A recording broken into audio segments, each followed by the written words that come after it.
Hi, everybody. All right, we're going to continue on our range problem. But before we do that, I wanted to mention that we've got this Reddit channel now. Hey, buddy. Come on. Over here. Goju Tech Talk that I just created. So if people want to come over here, come on, buddy. Come on. Show everybody that you're. Yeah, I trapped him again. Come on. Come on. Let's talk about tonight's episode. There you go. Okay. Okay. Yeah. Okay. So we have this Reddit channel now. And you're leaving already? So I have no idea how this works. I've never created a Reddit channel before. So I'll have to figure out how to do this. But if people want to have deeper conversations about things we talk about here, I think this is probably a good place to start. Since I realize the YouTube comment section is not really a good place to do deep dissection of code and other stuff and life principles. So, and we'll probably need moderators for this. I mean, assuming people join and stuff. So I had something similar on Nautica.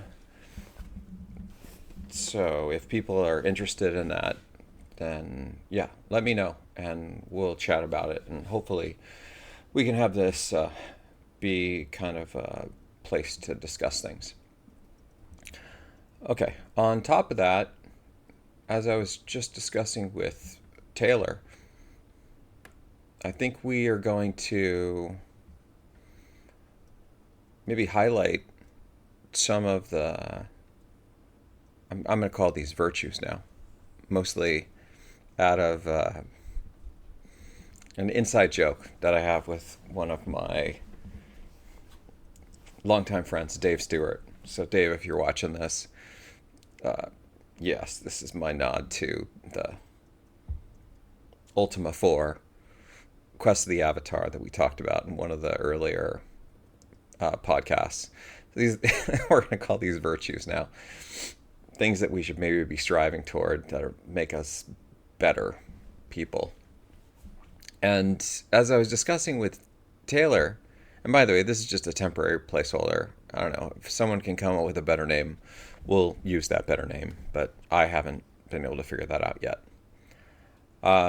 But what I think we've realized is that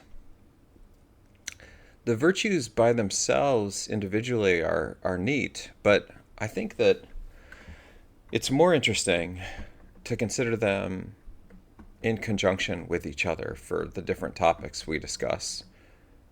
Because I think some of them, they dovetail very nicely with each other. And yeah. So for future podcasts, what I might try to do is, before I start any one of the episodes, I may quickly kind of jot down things that I think are maybe relevant for today's talk. And since we're going to continue on our range discussion over here, there's just a couple more things I want to do with overloading operators. And then actually getting into a little bit of, actually I better write this down, a little bit of semantics analysis of code. Analysis of code, which will maybe be our first real machine programming topic. But as I was mentioning before, in order to do machine programming, I think that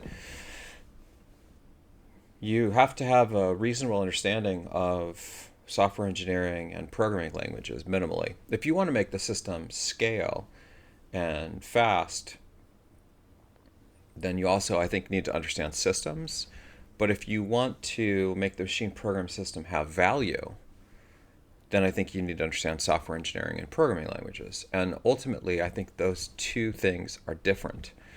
Software engineering is more of a soft science, in my view, and it deals with a bunch of the hard science issues, but a lot of the soft science issues that are related to how we create software. What type of software development philosophy we follow, how we do our CI/CD pipeline, the type of source control system that we have, the size of the team that we put together. All of these sort of questions, which are, I don't know that they have like a universal truth to them. They're more subjective. So this is why I consider software engineering a bit more of a soft science. It's not that there aren't hard science elements to them. I think that there are, but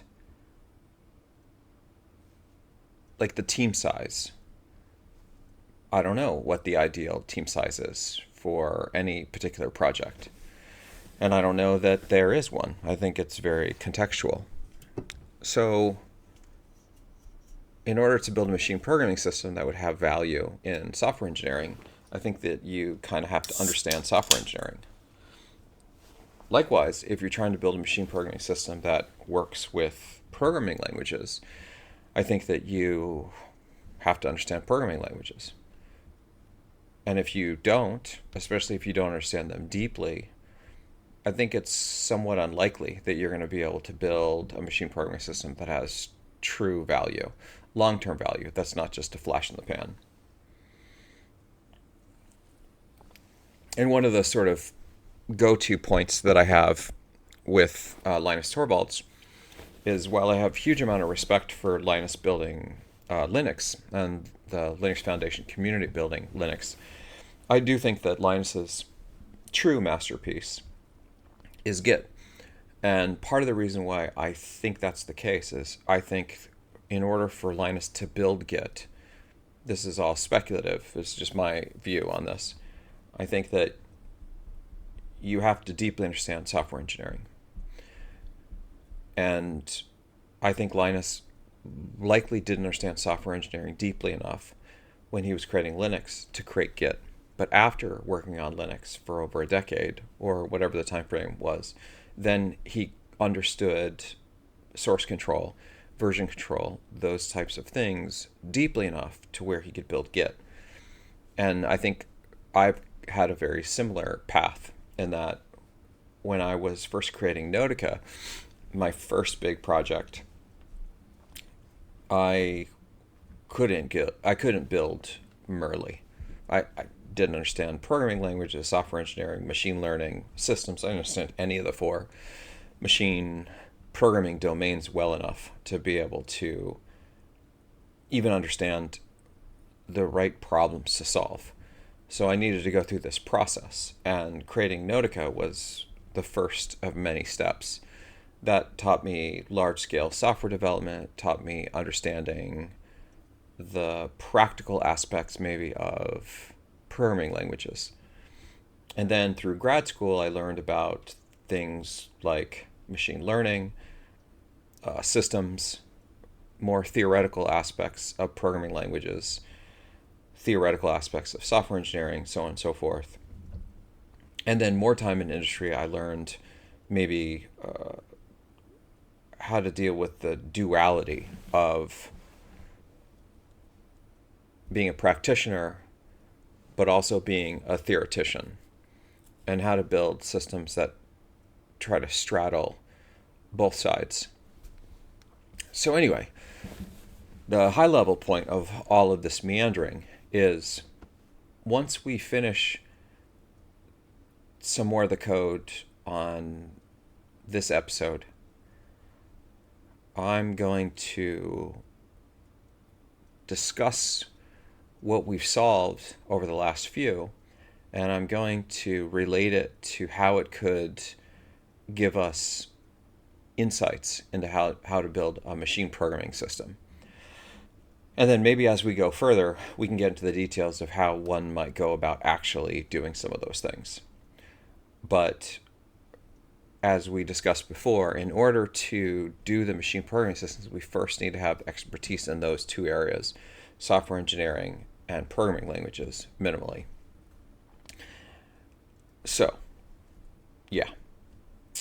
Now, that aside, as far as the virtues go, for this episode, I think we're going to talk. It's going to be sort of a reinforcement of some of these.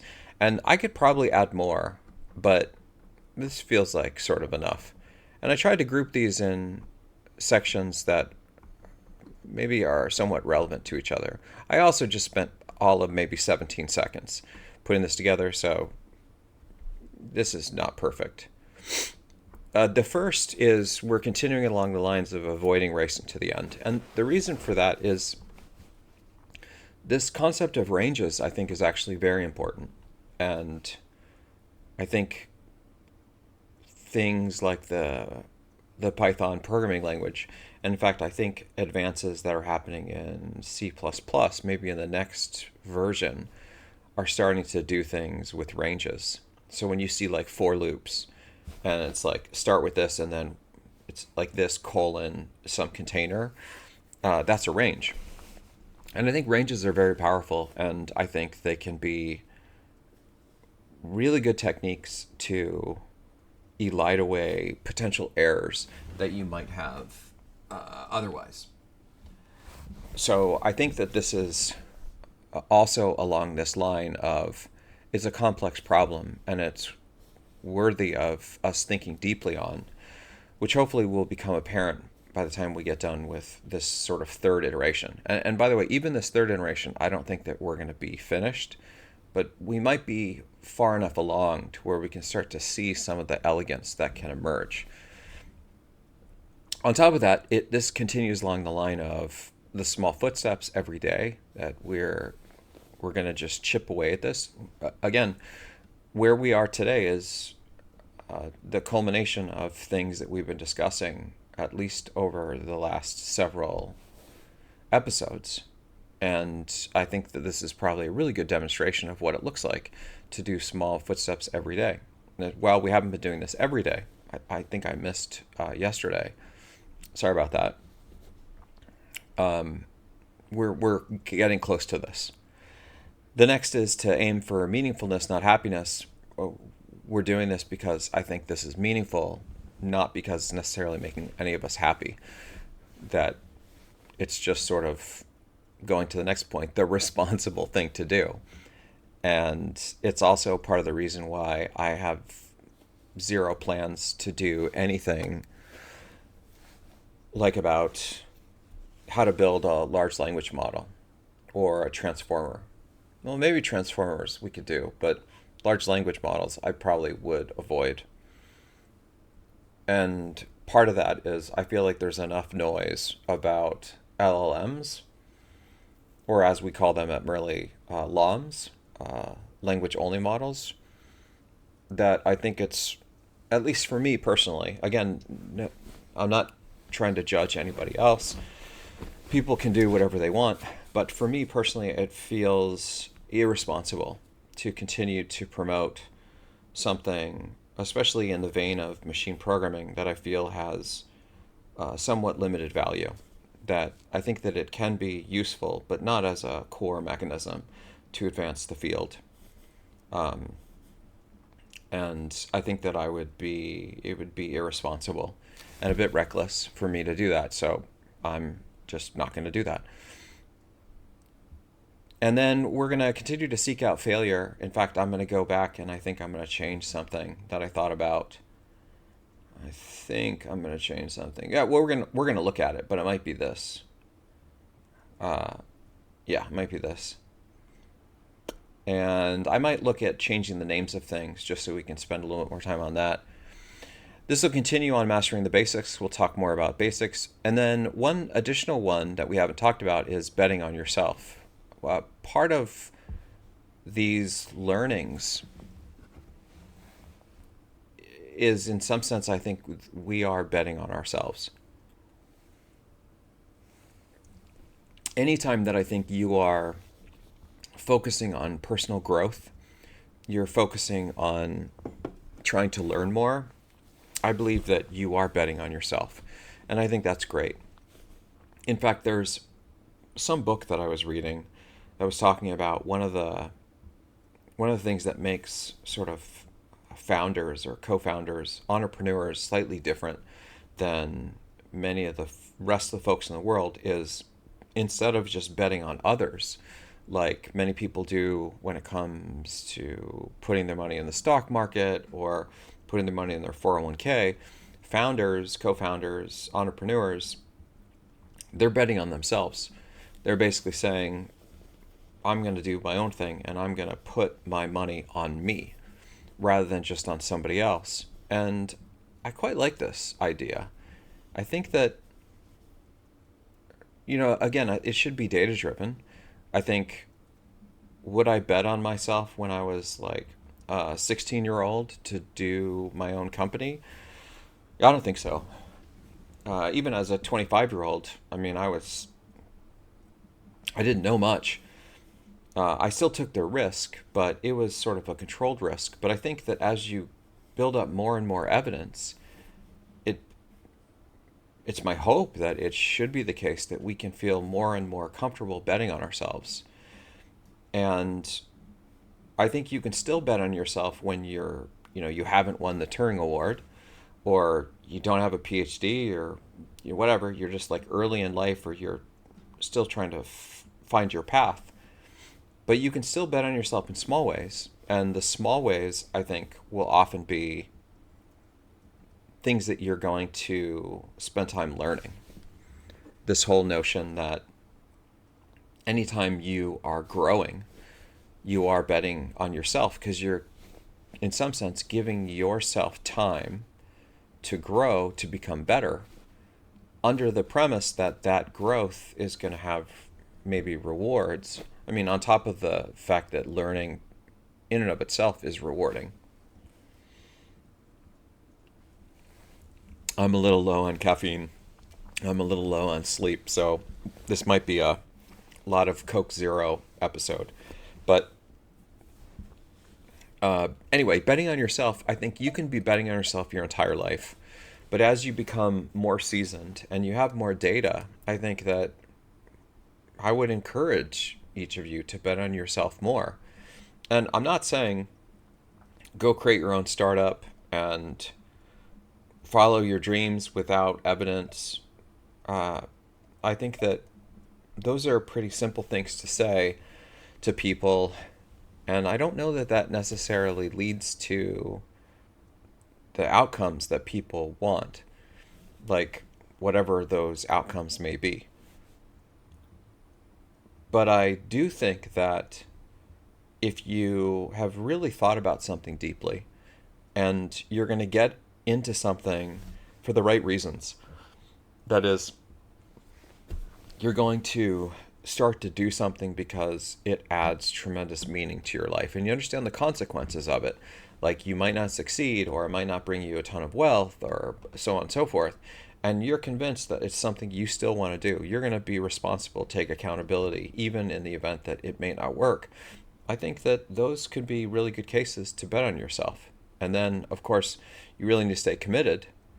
That betting on yourself and then just kind of like giving up, walking away, under the expectation that things are going to be easy is not super great. But yeah, this is kind of what I mean about betting yourself. It's nuanced. It's not just like a universal, like our parents all probably told us, you can achieve anything you put your mind to. It's just like not necessarily true. The idea of us achieving anything we set our mind to, I think, is great. But without substantiation, and without evidence, and without the hard work, I think these are just words. And that you can say those words, but just know that in order for you to actually achieve them, I think that there is this other side to it, which is lead by actions, not words. Just as an aside, one of the things that I do, just because it helps me, is I oftentimes will tell people about things that I'm about to pursue. If I'm about to do something that is a bit crazy, I will in fact tell people. And I will do this not because I'm trying to impress other people, It's actually the opposite, because I tend to, at least where I am in my life, I tend to require very little external validation. It's something that has taken me decades to reach, but I'm to the point to where as long as I'm achieving the things that I feel like I need to do, then I'm good. But the reason why I will tell people that I'm going to do things, like when I told people I was going to run my first marathon, or I was going to do a doctorate, or I was going to create my first startup or create my second startup, I did this because I I am a person of my word, and so when I say things out loud, I'm so compelled by ensuring that I follow through on the things that I say. I'm now beholden to other people because I said I'm going to do it. And being someone that is accountable and someone that's trustworthy and someone that does what they say is very important to me. And so this is one of those times where I will say things, I will use words, but not because I'm trying to impress anyone, but because I know the moment I say those words out loud, and I won't just say them to myself, I will intentionally tell other people. I do that because now I will be held accountable. I will hold myself accountable in far more serious ways than if I would have just told myself about these things. So this is something you can consider doing. Maybe it works for you, maybe it doesn't. It's something that I like. But this doesn't change the fact that you should still lead with actions, not words. I'm a firm believer of this, is that you can say whatever you want to say, but ultimately, people will judge you by your actions, not your words. This is my strong conviction. And the truth is, I think that this is sort of the right way for things to be. That we should trust the evidence, not the speculation. And so when people say things, it can be a speculative nature, that I'm going to run a marathon, or I'm going to work out every day for some number of years, or in my case, I'm going to do a podcast every day. And I missed a day. Although I will share that we have had many days where I've come out with more than one clip in a day. Now, does that offset this? I don't know. I'm not trying to say that it does, but maybe if my goal is that we'll have 365 episodes by the end of the year, which, by the way, it's a numerics thing. I don't really care about that, but it gives me something to hold myself accountable to, right? That's sort of the reason why I do these things. And also the reason why I've said it here on this podcast is I want to be held accountable. I want people to leave comments and say, oh, you didn't do, you're behind, Goju. You're a couple episodes behind. You better do a couple in the same day. And then that's what I'll try to do. And if we get to the end of the year and I don't have 365 videos, we'll see where we are in December. And if we're not close to that, then there may need to be some changes to make sure that we do get close to that. So we'll see.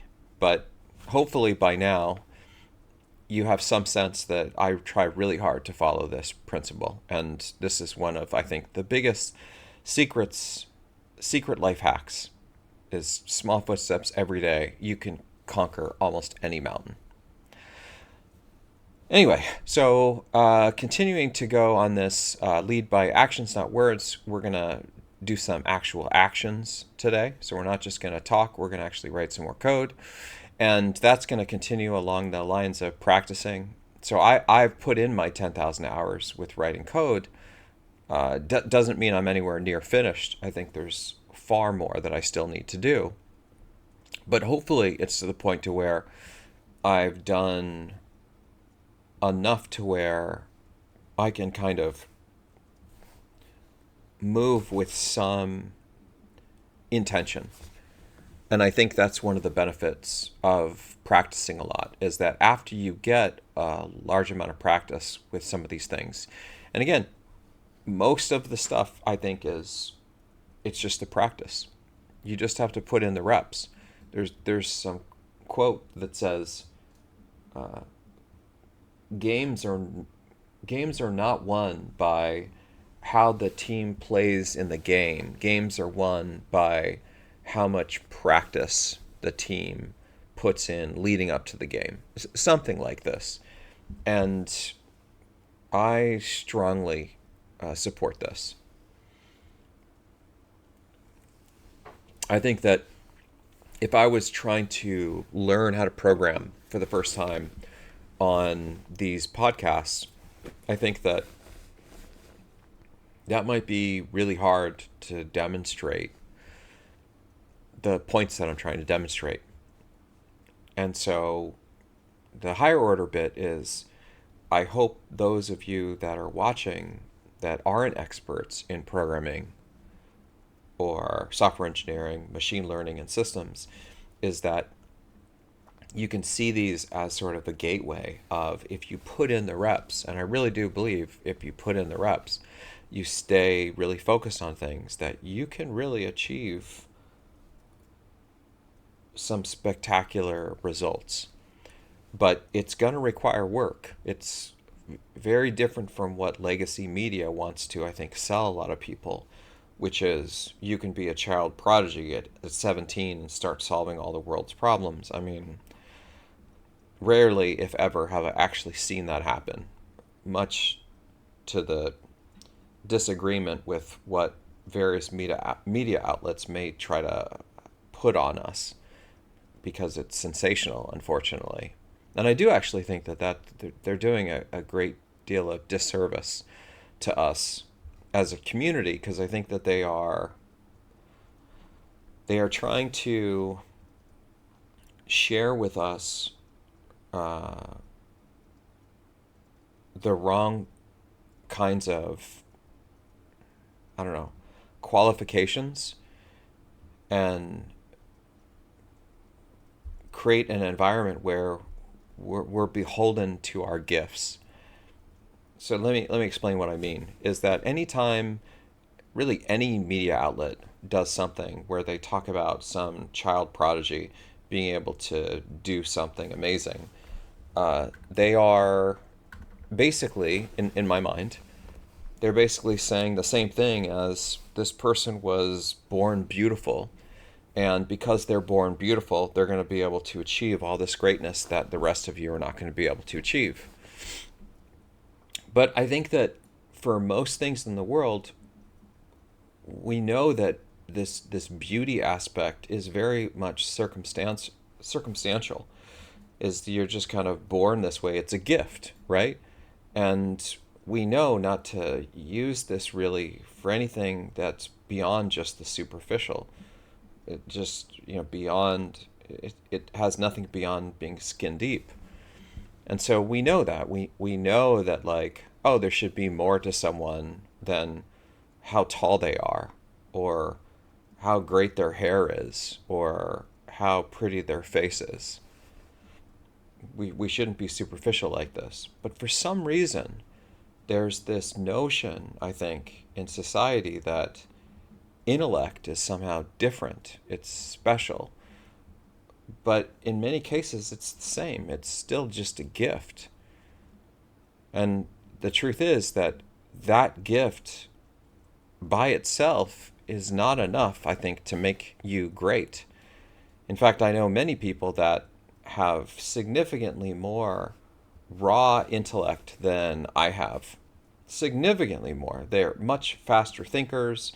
They're 200 IQ people that, for all intents and purposes, have the gifts that I don't have, and should be able to achieve significantly more in their life than I or any normal human being would be able to achieve, yet somehow they don't. So if the narrative is that this core intellect is the thing that's going to make all of us great, And that's why these child prodigies end up being on the cover of, you name the news outlet. Then why isn't the whole world being run by these child prodigies? Like, what company are they running? What mass technology are they inventing? What massive scientific breakthroughs are they building in perpetuity? And I think that in many cases they're not. Um, and I think that's because when you praise people for their gifts, as is the case with many of these child prodigies, you not only end up confusing society into thinking that things that are their gift are the things that are the most important, which I really believe they're not. It should be their contributions, not their gifts. What did they actually do with their life versus what were they born with? Lots of people end up being born with a ton of money. They're born in the right family. They're born in the right environment. They won the genetic lottery, so to speak, and nothing spectacular happens. Yet other people who are not born with these gifts, they somehow have this fire, they have this drive, and they end up accomplishing incredible things. How? Why? And I think that that gets at the heart of what really matters is, at the end of the day, I think that what we achieve is largely predicated by the amount of work that we're willing to do, the things that we're willing to sacrifice to achieve our dreams, and our ability to persevere through adversity and continue on those small footsteps every day. So I really dislike this notion of praising people for their intellect because it feels highly superficial. And in fact, I teach this at the university when, probably in one of the first lectures, I try to remind all the students that for their life, they may have been praised by how smart they are. But guess what? Everyone in the classroom is also Mensa level genius. So their IQ means essentially nothing at this point. The playing field has been leveled. So welcome to the majors. And now the thing that's going to set you apart is how hard can you work? How much work can you put in? How much effort can you put forward to actually do something meaningful rather than just rely on the things that you've been gifted? And a lot of students that have been praised, I think, just on their intellect and been constantly reminded that that's the thing that sets them apart, those students end up doing not very well in my course, because that's not going to get you a very strong grade or even get any kind of praise from me. Pretty much all the people that work with me, they're all Mensa level geniuses. So what? What are they able to actually do? What are they able to actually produce? And therein comes the effort. And this goes back to this last point about practicing a lot. It's great that you may be born with incredible gifts, but without this effort, I don't think that this is really going to take you places. No matter what your parents or your friends or your high school teacher and all of these people, I think, have good intentions. I don't think that their intentions are not wholesome. I think that they could very well be brainwashed by legacy media. And the thing that's frustrating is I do think that legacy media, in many cases, they do know the difference. They're just choosing to sensationalize. They're choosing to tell a story that's salacious, that's going to make headlines and that people will read. And then it'll help these people sleep at night because they'll be able to say, well, yeah, I wasn't born with 190 IQ, so clearly I'll never be able to achieve this. And therefore, legacy media, I think, is actually promoting the wrong characteristics and creating a defeatist attitude with people that weren't born with 190 IQ. And I really dislike that. In fact, this is one of the drivers for doing the Goju Tech Talk, is it seemed like there's too much of this. And we need to course correct. We need to help people understand that what legacy media has been feeding us for a very long time is really doing us kind of a disservice. And what really matters ultimately is that you are grateful for the gifts that you have. I mean, for sure, always be grateful, but don't ever be proud of those things because you did nothing for them. I mean, generally, the idea of being proud of anything is not super great. Like, that's why it's considered sort of a sin, right? Is don't be proud. But so while you can be grateful that you have these gifts, the things that you should really, I think, proud is not the right word, but feel a level of, I don't know what the right word is here, satisfaction, um, accomplishment, although I feel like I'm going to use the word accomplishment as the things that you've accomplished.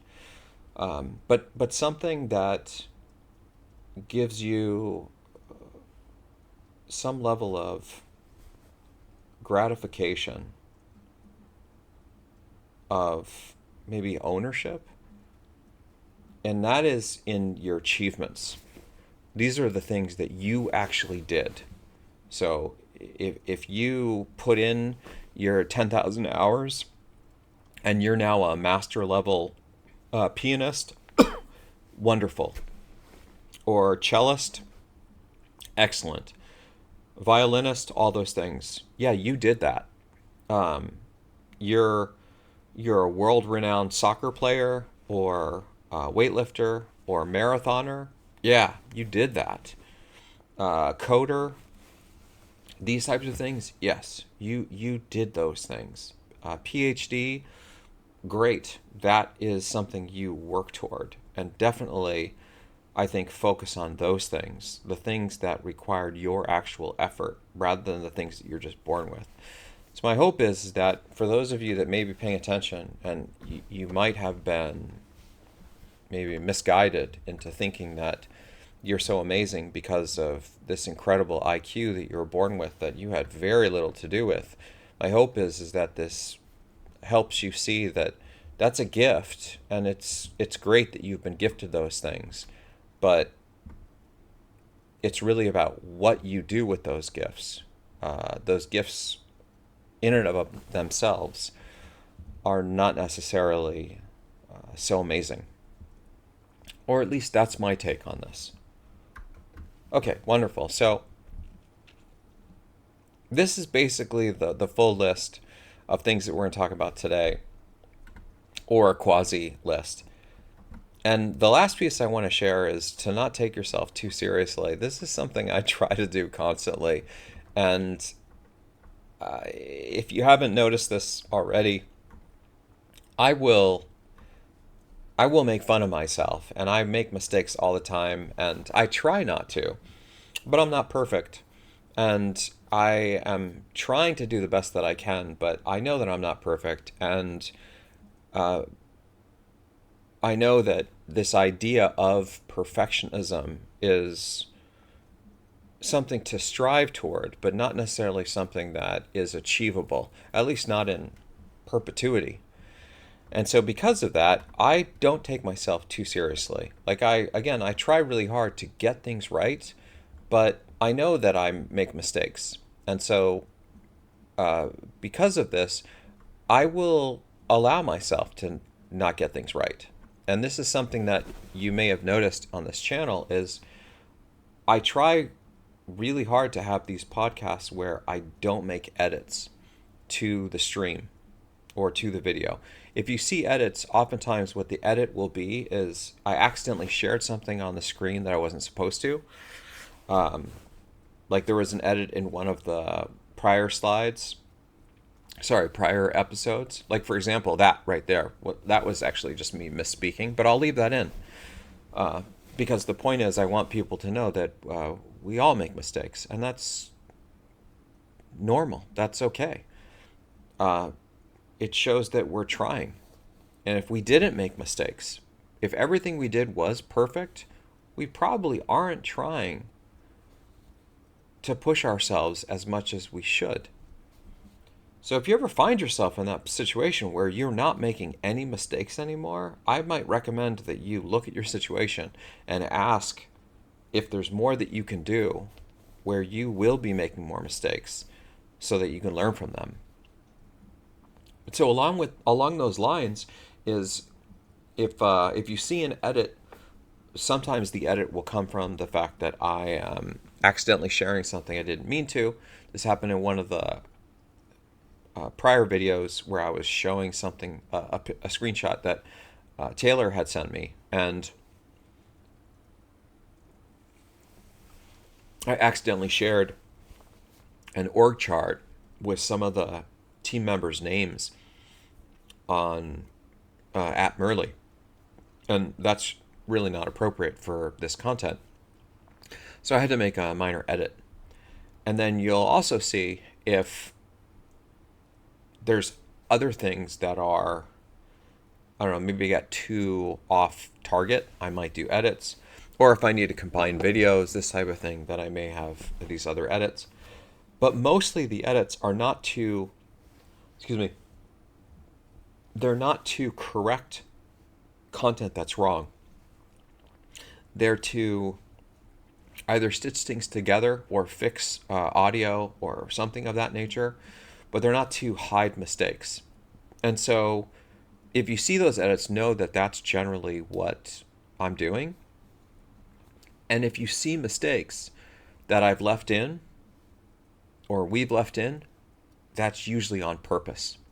In fact, one of the first coding snippets that we had, I made some coding errors and I didn't re-record the video. I just commented in the comment section that, oh, hey, I made this mistake and it should be this, but I left the original content. And I did this because I really want all of you to see that I make mistakes. And if our goal is to be authentic, then I should leave those mistakes in, because I want you to understand that I'm making these mistakes and therefore you can make mistakes. And this is one of the fastest ways that we're going to grow. Again, let's just be real. Let's be authentic. This is the growing process. And so along those lines, one of the things that's really great about these virtues is that if you go into situations where you don't take yourself too seriously, then when you make mistakes, you likely aren't going to sort of crucify yourself for making a mistake. You'll kind of understand going in that I'm not going to get this exactly right. And then when you stumble and fall, you can laugh at yourself. There was a time where I was not able to laugh at myself. I took myself far too seriously. And I remember I would like walk around, and if I tripped, I would, look around. Anybody see that? Oh, I can't have these mistakes, this kind of thing. Now, I was out actually just walking Merle the other day, and there's a person across the street walking, and they were watching us because I think maybe they had a dog or something, and I was crossing the street, and I think Merle pulled on me, or I didn't have the right foot placement, and I really just kind of didn't land okay. I didn't fall over, but it was clearly like I was about ready to flail. And the other person was like, "Are you all right?" And I'm like, "I'm okay. I'm okay. We're all good over here." And I think I said something like, I blame the dog." And then that person laughed and I laughed and we just went on our way. And this is the beauty of not taking yourself too seriously is we're all going to make mistakes. And we should strive to do things as well as we can. But it's okay if you have a spelling mistake. It's okay if your code doesn't compile on the first try. It's okay if you write bugs. But it's not okay if you can't be honest with yourself and have a real conversation about the things that you're strong on and the things that you're weak on. Like that's a deal breaker in my mind, because introspection is key to growth. So, interestingly, I think that not taking yourself too seriously is one of the keys to growth. Is it allows you the opportunity to make mistakes, not crucify yourself, but then also acknowledge that I did make a mistake, and so let's not do this. Let's try to not do this next time. Okay, so that's me ranting and raving for some time now. I'm going to take a very short bio break, and then we're going to continue. But before I do, I wanted to share with all of you that in order to not get like a copyright strike on the channel, I've moved to listening to my music mostly on my headphones. I'm just checking to see what the battery level is. Yeah. So I have this playing, and as I mentioned before, like I absolutely love music. I'm like a massive audiophile. I literally am, next to technology, music has got to be a major thing for me. And I'm not talented musically at all, but I just love music. So I'm listening to it all the time. And I want to share what I'm listening to right now because I think it's a super cool song, at least for my taste. And this is basically playing on repeat. It'll probably be on repeat this entire podcast. But the song is, it's by the band Hidden Empire, I think. Hidden Empire. HIDDEN EMPIRE. Hidden Empire. And the song name is Kashmir. CASHMERE. Kashmir. And yeah, it's pretty wacky. It's like a cool techno song. No lyrics. Like that's actually really key for me when I'm talking. I generally can't have lyrics. When I'm coding, I can, but yeah. So that's what we're listening to today. And I'm going to start that again. And I'm going to take a short break. And then we are going to... if there's a pause button on this. No, there's just a stop recording. Okay. Well, in that case, maybe I'll stop it and I'll start it once I get back. So we've done the first segment on all the qualities, and the next segment is we're going to actually write some code. So I'll be right back and we're going to dive right into it. Oh, there is a pause button. I see it now. Okay, cool. We'll just learn something new about OBS. Okay, I think we're going again. Yeah, we are. Excellent. So hopefully that example of the pause button actually can be seen as a not racing to the end. That I literally thought that there was not a pause button. I just saw the stop recording and start streaming and start virtual cam. And so had I not looked at this deeply... chill, buddy. You can stay. You can stay. Come on. He's been at my feet this whole episode. Yeah, stay there. So the point of that is, had I raced to the end, I probably would have hit stop. And the part that you may not know about, because I haven't mentioned this, is that if I edit these OBS files, for some reason, and again, probably because I'm inept at doing all these video things, it increases the file size by like 5x, even if I just do a minor edit, just stitch things together or delete 3 seconds of video. I don't even change the frame rate or the audio, and then that potentially slows down the upload by 5x. And my internet previously, not anymore, because I'm also following my own advice, is I'm thinking deeply on complex problems and I'm iterating. But prior to today, my internet was not super fast, even though I have pretty fast internet. but I did some iterating, and I think I've got pretty fast internet. Anyway, the point of this is a very long-winded, meandering way of getting to the point of when you are avoiding racing to the end, you're able to grow consistently. You're able to do this mastering the basics, and this is a concrete example. Is I literally just learned about the pause button now, and I'm better for it because now I'm probably going to be using that button quite a bit, and I don't have to have a 5-10x increase in the file size. So hopefully that's one more data point for all of us on how this stuff can really happen and be useful in real life. Okay, so now let's look at this code, and unlike last time, I want to share that I don't necessarily know exactly what I want to do with this, but I know that I don't totally love this still. And there's a couple things that I want to add just for, I don't know, I don't want to say exhaustiveness because it's not exhaustive, but to increase the completeness of things, and then to just show that you can do a little bit more than what we have and continue to refine. So the first thing that I want to show that just is an interesting thing as an aside is this notion of inequality.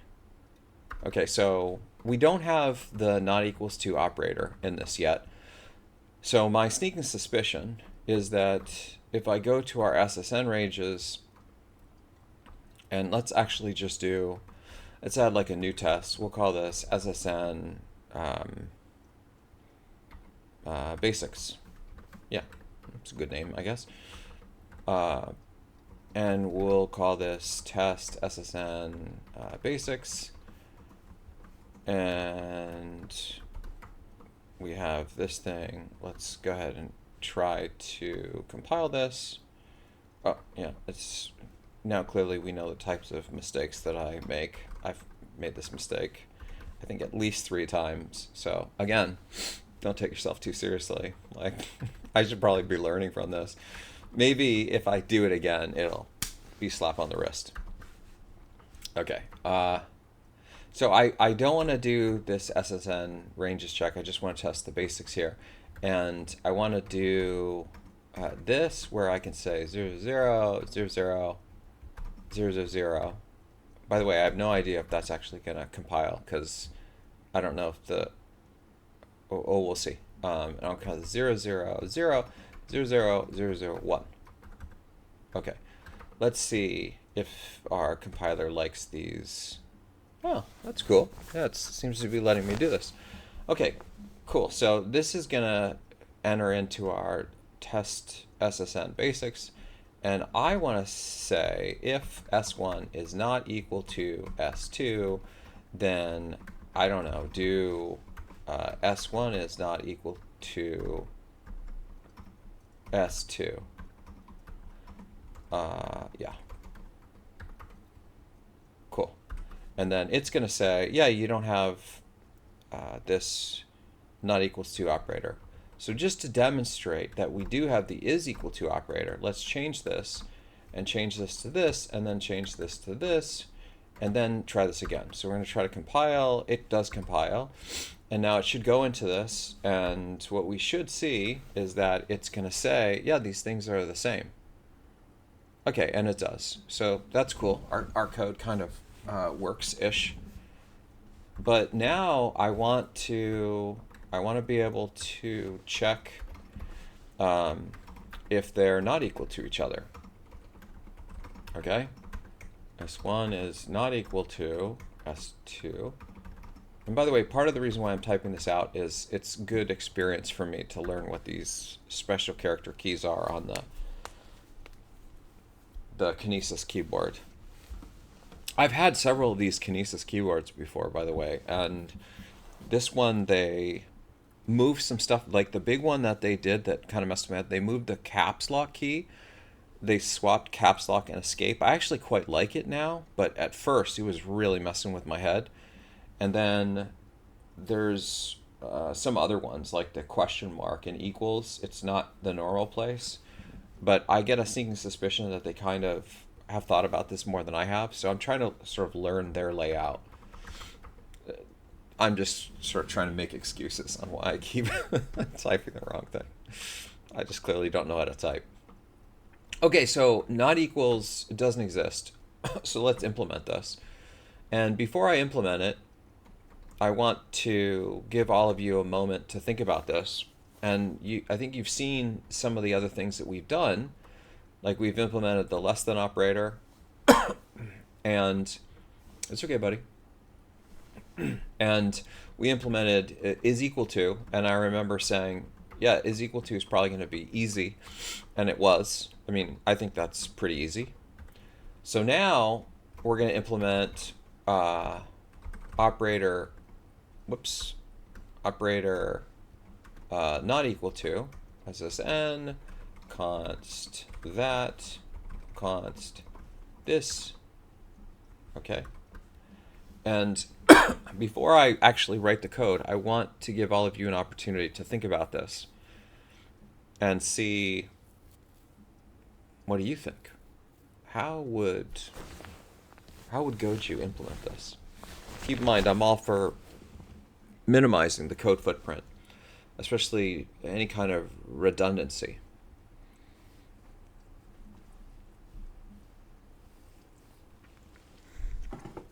Okay, I think we've had enough time. And if you need more time, feel free to pause it, because I'm about ready to hack a solution together.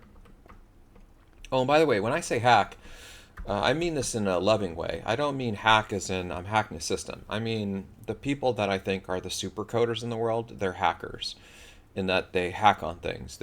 We're hacking. It's like hackathon, right? So I don't mean like you're gonna hack into something. Just to be clear, I think that actually like a definition. In fact, let's look this up. Let's just kick and giggles. What are the definitions of hack?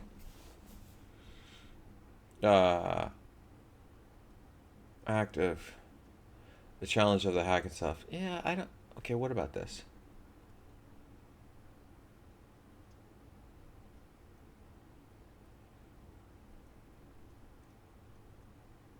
So this is what a hack is. Hack. What does hack mean? Refers to somebody. Yeah, this is not what I mean. What I mean is, it's like a seasoned coder. Does hacking make you, if you learn systems, blah, blah. Do you think hacking is, yeah, okay. Hacking by coding like a hacker. Okay, clearly I have a special hacker's brain. A seasoned coder. Oh, what is this? Okay. First things first, everyone should learn to program as basically when you find yourself faced with lengthy tasks that involves a computer, you create a program, blah, blah, blah. When you know how to code, you can create this stuff. Then there's much fun.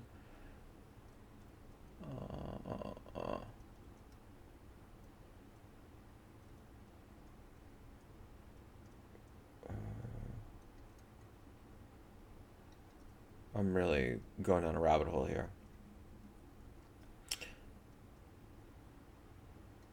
Yes, this is like I think what I mean here. The hacker's mind. Really, coding tends to amount to problem solving, and this in turn amounts to hacking. A seasoned coder is someone who looks for shortcut ways to achieve tasks, who is resourceful enough to find unconventional solutions to problems. Query your personal system or the context you're working in, then find things to hack it. This refers systems thinking. Yes, so what I mean is this idea, this is what I mean kind of this hacking, is coding and dopamine. Okay, yeah, cool. all for this nootropics thing. Big +1 on that.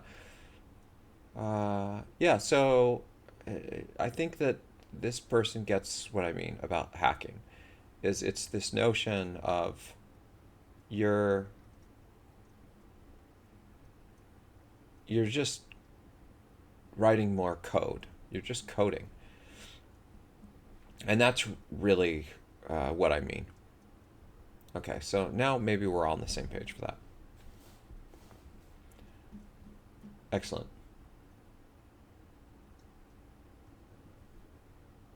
Okay, so back to this and not equals to. Obviously, and this is not what we're going to do, but obviously the fastest way to do this, kind of like the ugliest way, this is the mechanical way, and this is, if you've kind of learned, I think, anything. Where is this boy? Clearly I'm going to leave all this in too. Where is this pipe thing? Yeah, clearly I don't hit the pipe enough. Yeah, because there we go. Okay, sweet. Boy. Okay. Yeah, because it's not it's not where it says on the keyboard. You'll just have to believe me. So you could say that this first is not equal to this first, or this second is not equal to this, or third is not equal to third. Okay, cool. So that builds, and now let's go back down to this thing, and let's just see. So we've got this guy. These guys are equal to each other. So let's just test this in the sense that it will actually work. And what we should see is they are equal to each other, and they are not equal. They are not equal to each other. In fact, actually, let's just add that as a case, just for kicks. Is we'll say this is S1 is not that. Does this make sense? Is we're basically saying, and we'll do the same thing here, because we'll leverage both of these so we can see both these outcomes. I mean, we should be getting this each time anyway, but this will just make our output a little more insightful. So we'll know the outcomes for both of these in the event that we have like a bug. Okay, so now what we should see is because these guys are equal, it should go in this path, and it should not give us this.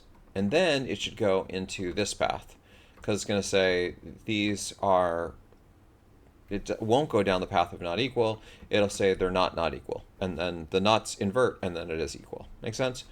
It makes sense. Okay, let's see what we get.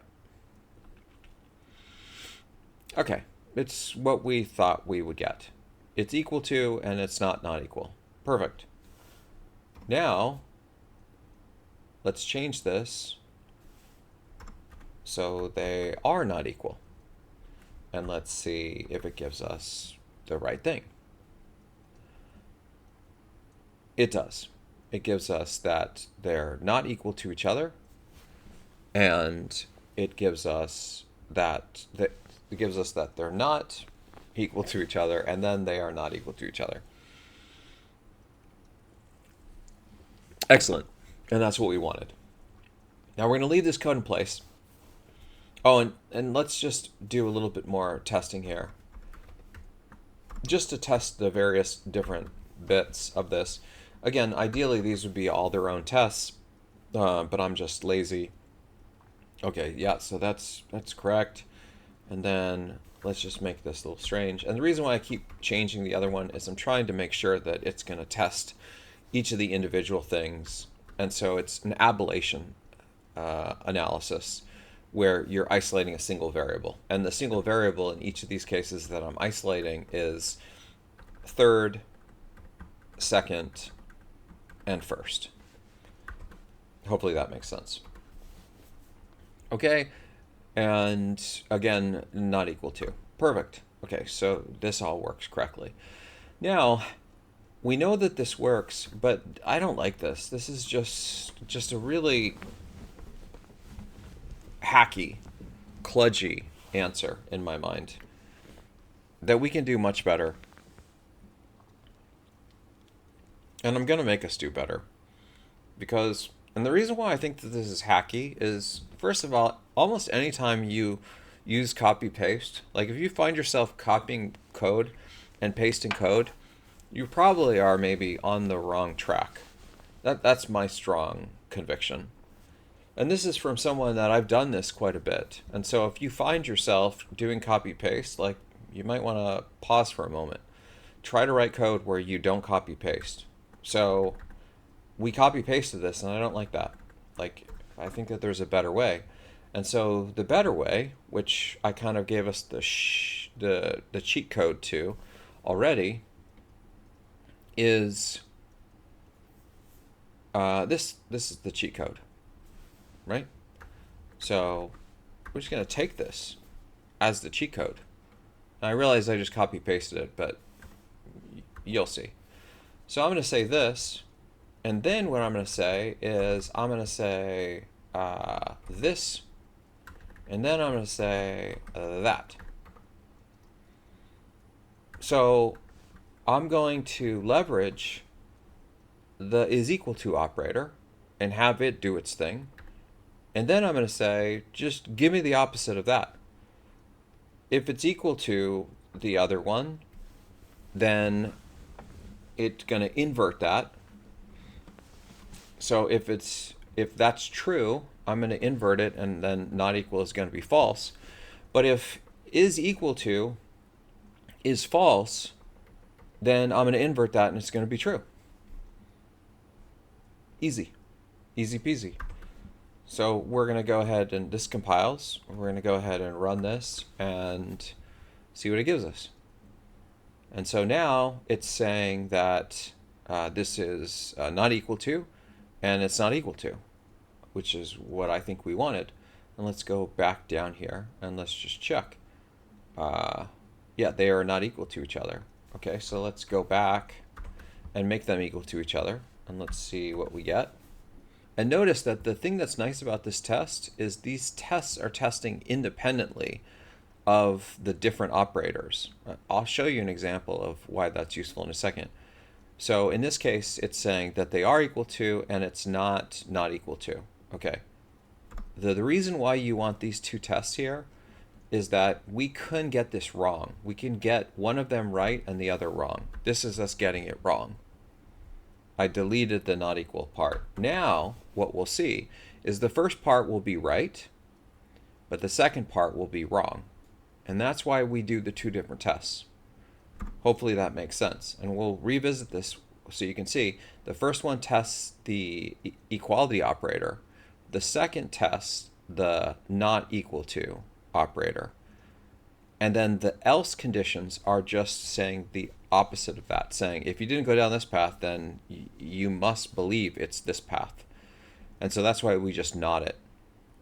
We could also say this, but the reason why I'm saying this is I'm saying that this is the check we performed, and our system thinks it is not that. And then in this case, I'm saying this is the check we performed, and our system is saying not that. So hopefully this makes more sense. This can be pretty important when you're redefining or defining like the mathematical operators for these objects. Okay. So now we have this. We'll put this back in place. We'll run this one more time to make sure this works. It should.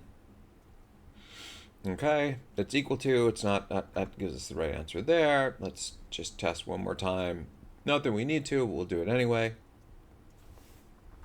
Change this to 70, and we will run this, and it should say it's not equal to, it's not equal to. Okay, cool. Now, one thing that I want to add, and I want to add this just because I'm a pedantic math guy, and I really, like we talked about before, I really like this idea of exhaustive exploration of things. And by the way, we're not going to do all of these yet. We may do it in a subsequent video, but we'll leave the full exhaustiveness of inclusion and exclusion for ranges for another time. But we are going to implement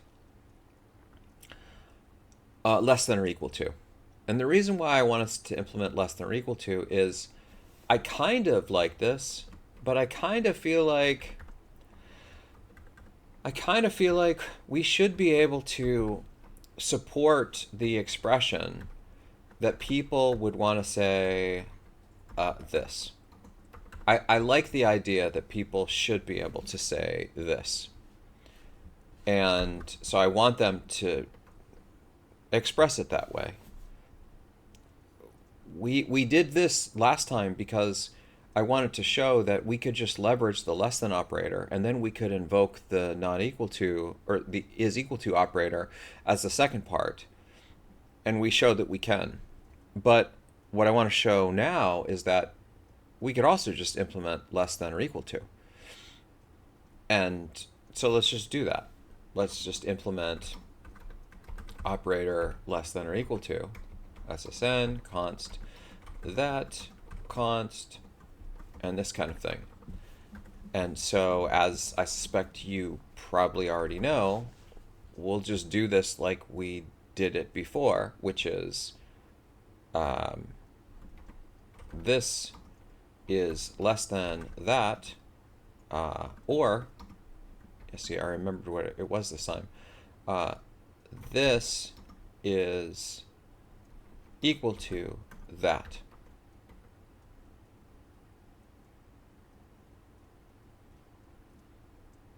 Seems right. Let me just look at this again. This is less than, or it's equal to, and that is less than or equal to, I think. And you may be asking yourself, well, why did you not use the parens, right? Because you use the parens here. Like, why are you not doing like parens here or something, or parens like here? And the reason why I'm not doing parens on this one is I don't have to.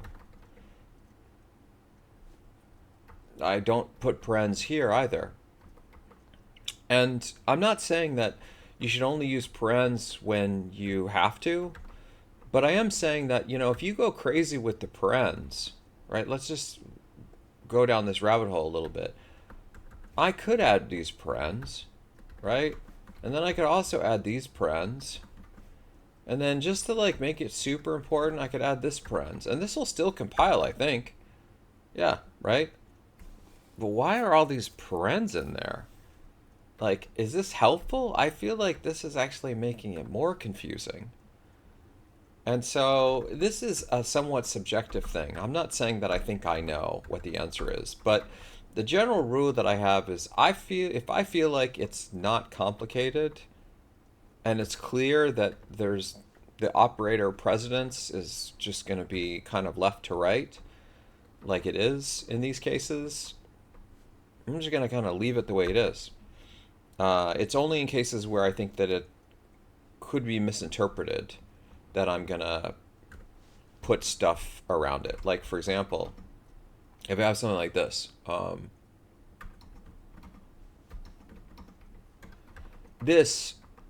this I would say this. Because I want people to know that, like, you're going to do this multiplication before you do this addition. So if you think that you're going to read this left to right, you're not.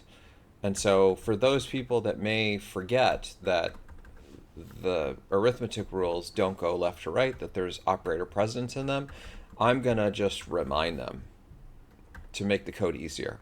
So this is little things that I do or don't do, and that's kind of how I choose to use parens. Again, I'm not saying I have a monopoly on what correctness is. Okay, so now we implemented this and it builds. We need to actually just test this now. This is our new inclusion. And so in order to test this, we'll take this code out of play. That code's out of play. And now we're going to go back to our int ranges. Yeah, I'm going to go to our int ranges, SSN ranges. No, no. Okay. No, it has to be SSN ranges. Because we need the operators for the SSNs, for the templates, right? Because that's what's going to get invoked here. And so we're going to test if this this S1 is within these ranges, and we only really care about the inclusion one, right? It's just inclusion. Yeah, it's only inclusion. So let's get rid of exclusion here. So we're only going to test inclusion. And we need this to be actually inclusive of it. So this should be this number. Okay, and in theory, this should return true. Because this SSN is in the inclusive set of this one, because inclusion includes the bounds, right? The hard bounds, whereas exclusion is one less than or one greater than the lower. Sorry, one less than the upper bound and one greater than the lower bound. Hopefully that made sense. Okay, so this should give us true if we did it right. Okay, and it gives us true. And then we should be able to change this to this number here, and this should give us false because this is not in the range. So let's test that. And that does give us false. Okay, now just for an additional test, let's change it back to the case where it is actually inclusive on the boundary. Okay, so it gives us true.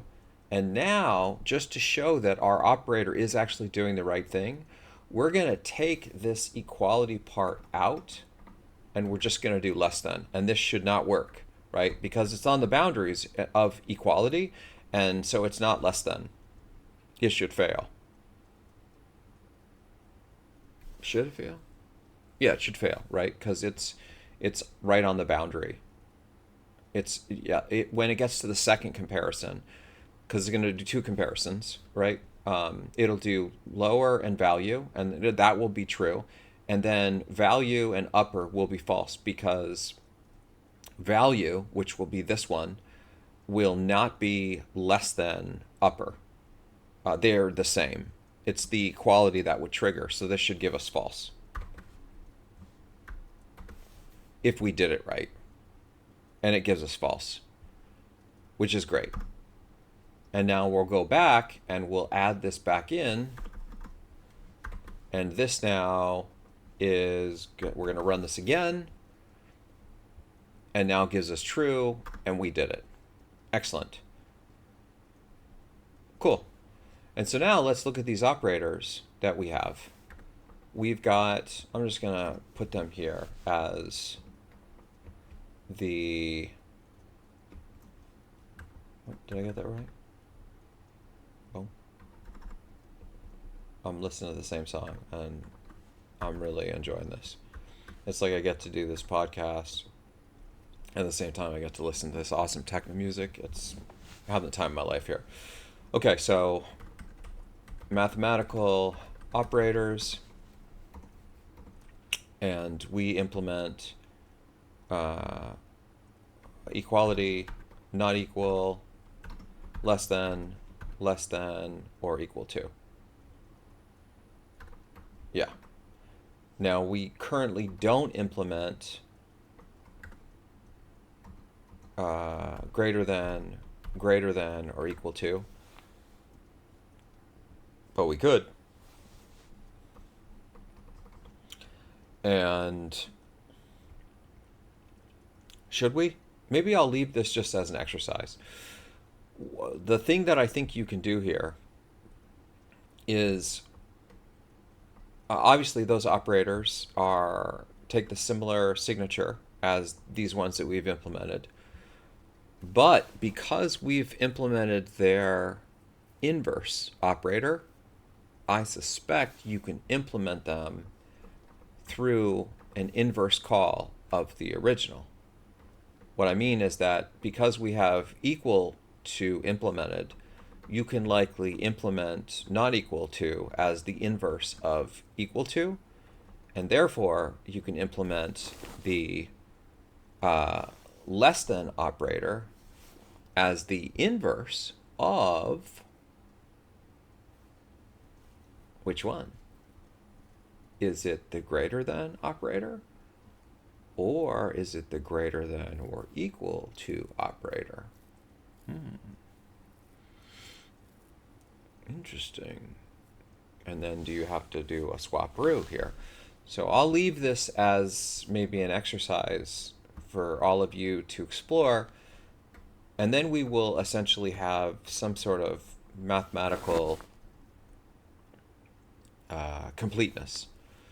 Not really, but at least we'll have symmetry on the mathematical operators. So we will have, in theory, these guys, which is pretty cool. Because like these two are their thing. We'll just reorganize this, given that I'm hyper pedantic. Yeah, and so these two are essentially the same. These two are essentially the same. These two are essentially the same, or they're inverses of each other. Ish.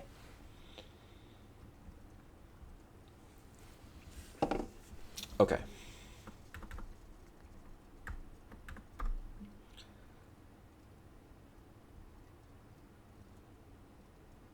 Yeah. Now it's better. I maybe I gave you the answer. Sorry, that the pedantic scientist in me was really struggling with this. Yeah, because less than. Yeah, okay. But you still have to code it, even if I'm giving you the answer. All right, so we've done some code. We talked about the traits, but I mentioned I want us to look at something related to machine programming before we adjourn on this one. And it has to do with semantics of code. And this, I think, is the beginning maybe of the machine programming portion of how to start to reason about building systems that can reason about code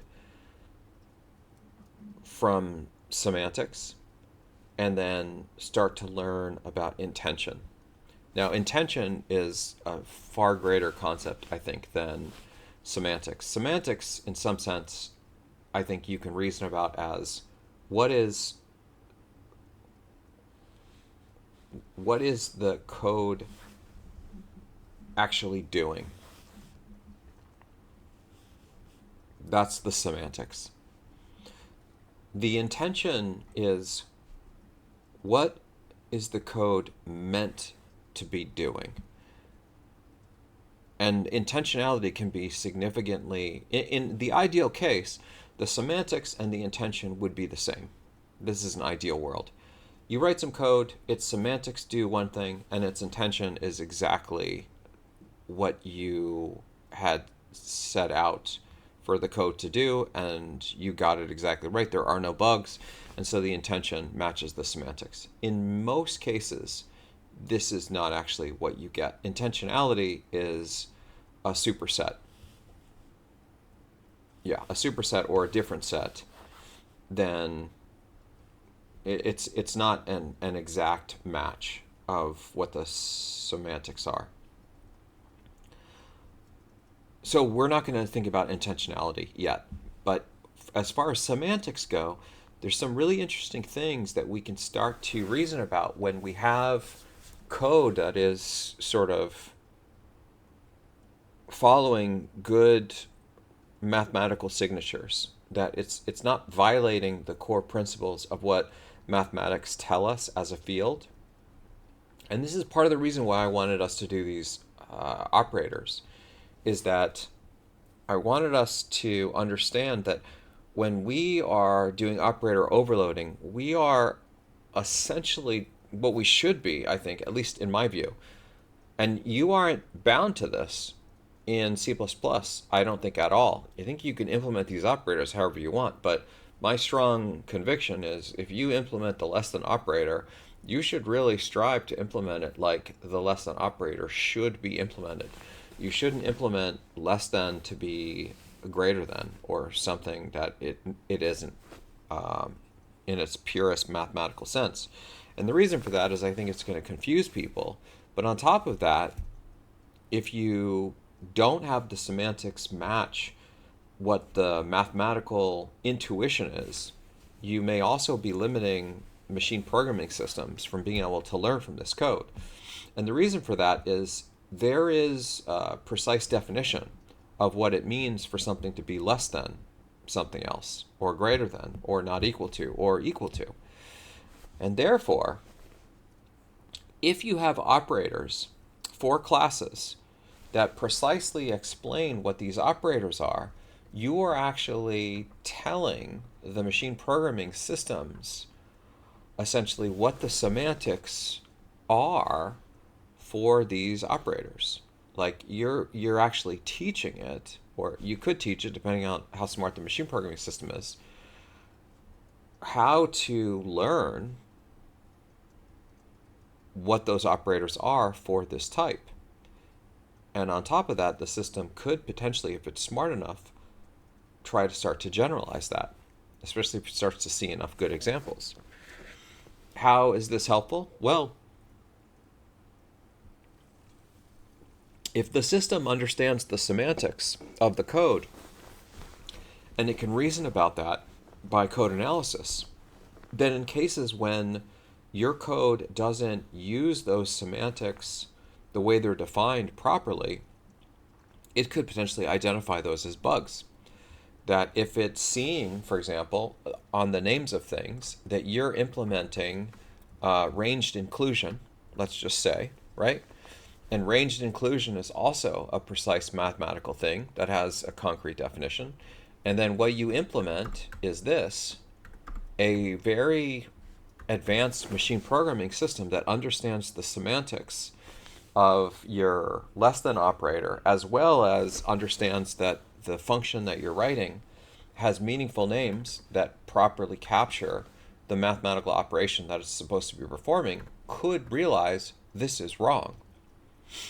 It could say, no, it's not less than, it's actually less than or equal to. So I think you may have a bug. That's a pretty powerful compiler now, or automated system, at least in my mind, because it's giving you insights on potential issues with your code without even running the code.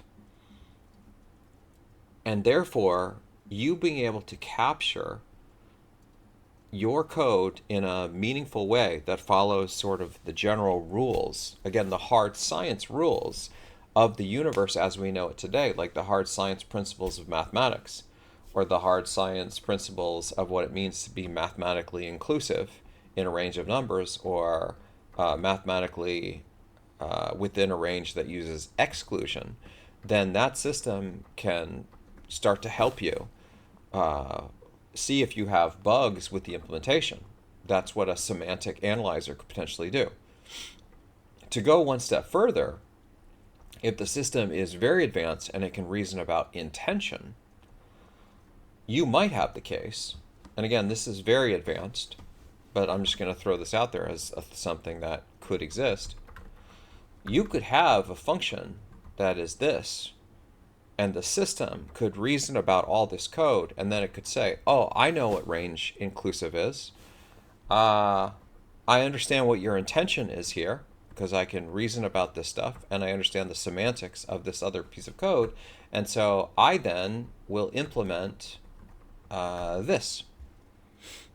And now you have a system that can do more than just find bugs in the existing code. You have a system that actually can generate new code that doesn't exist because it can reason about intentionality. And this is just the tip of the iceberg. We are going to go down some deep rabbit holes, but hopefully this is enough to maybe entice you into seeing the value of defining things in proper ways and how you might hopefully get at least an intuition. I haven't shown you exactly how to build these systems, so it will be able to automatically learn the semantics or automatically learn the intentionality, but instead give you just a high level intuition of if these things are in place, we can logically reason about this. We can use critical thinking to imagine, yeah, you could build a system, right? The logic makes sense, or at least the logic makes sense to me on how you could build some of this stuff. And it could very well be the case that these are some of the things that we're building at Merle, and some of the things that I teach at the university through things like deterministic time dilation and others. But for now, let's just wrap this up. I think that we covered a lot of good ground. We, I know that I grew from this. I learned what the pause button was in OBS, and I am relearning. Let's see if I can remember it. I'm relearning what the OR key is. Is it? Oh yeah. Okay. Yeah. I was really, because in the past it was down here. It was literally I think they swapped the. Yeah, I think that's what they did. They swapped the is. Yeah, I don't know, but I think that yeah. Okay. Cool. Yeah, that's good. That makes me super happy. So I at least grew, I think, in two different ways. I know about the pause button now in OBS. I'm super happy about that. And I think I know what the OR key is, the pipe key in Unix on my new keyboard. So growing every day. I hope all of you learned something, or at least were entertained by our meandering, and look forward to next time.